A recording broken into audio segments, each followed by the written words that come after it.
As a raging film nerd, I have a plethora of memories of sitting around the table at barbecues with family and friends, just absolutely yapping about movies until it was time to go. And nothing inspires more debate, discussion, and sometimes yelling than a good old-fashioned hot take. We all have at least a few that most of the world seems to disagree with for some reason, so in today's video I thought it would be fun to give you some of my burning hot movie takes that I fully know are unpopular, but that I am willing to stand 10 toes down on. And my first one is that I think it's totally fine to try and reboot or remake a classic movie. And before you try to come for my life in the comments, let me clarify my stance on this a little further. My two qualifiers for accepting a remake is that one, it's not a shot-for-shot remake like the abomination of a film that 1998 Psycho was, and two, that at least a few decades have passed since the initial film.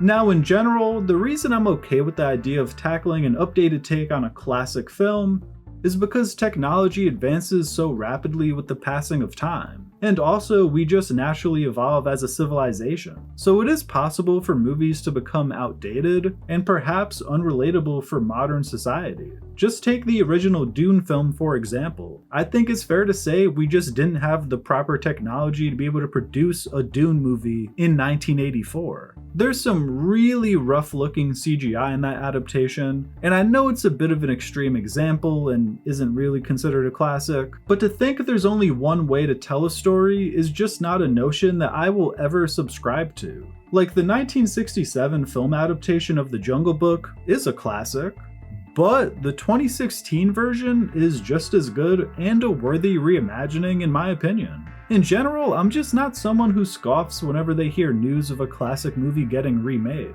I know it's not super common for the reboot to be better, but it has happened a handful of times, and I'm okay with the director trying to update or improve upon a pre-existing film.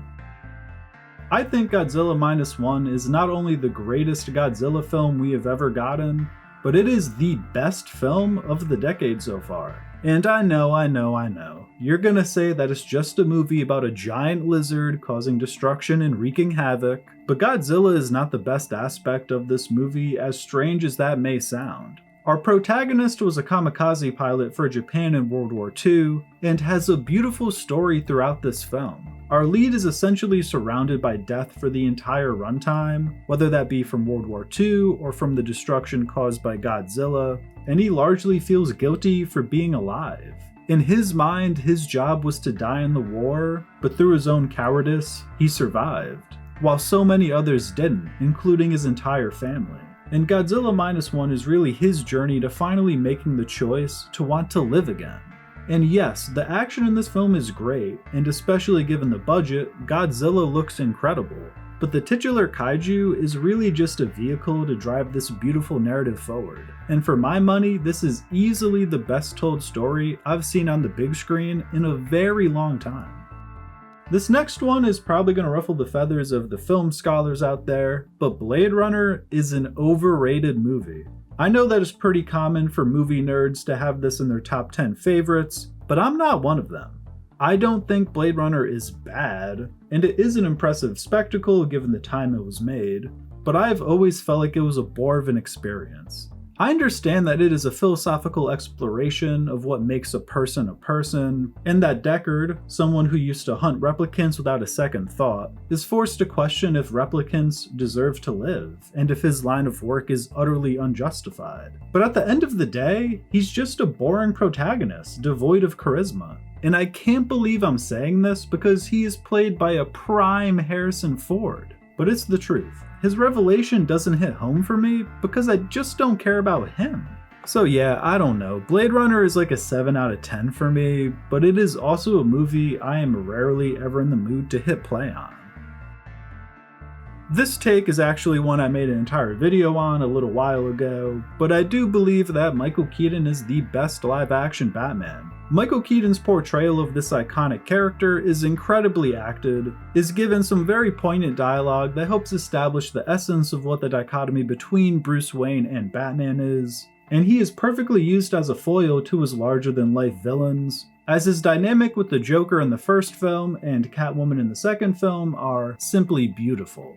But if you want to hear a more in-depth breakdown of why I think this, please feel free to check out that video.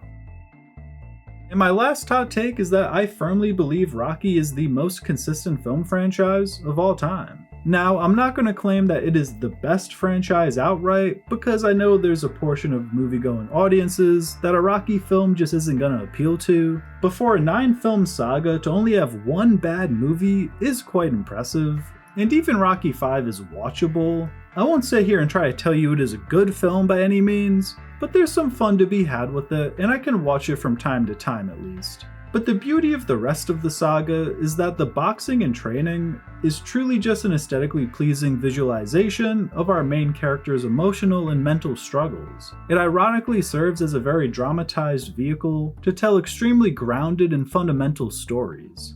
And while one may think that highly dramatized and at times over-the-top action would in some way conflict with the gritty and realistic tones of the narratives of these films, well, I believe the balance between these two things is actually what makes the franchise so special and consistent.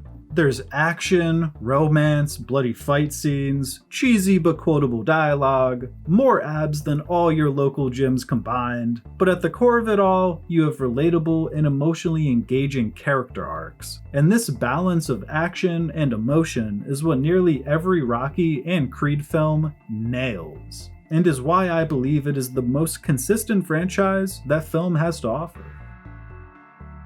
And there you have it, a few of my movie hot takes. If you made it this far, thank you for watching, and remember, these are just my takes, so if you agree, disagree, or just have strong opinions on anything I said, please feel free to let me know in the comments. Also, please fire some of your movie hot takes at me.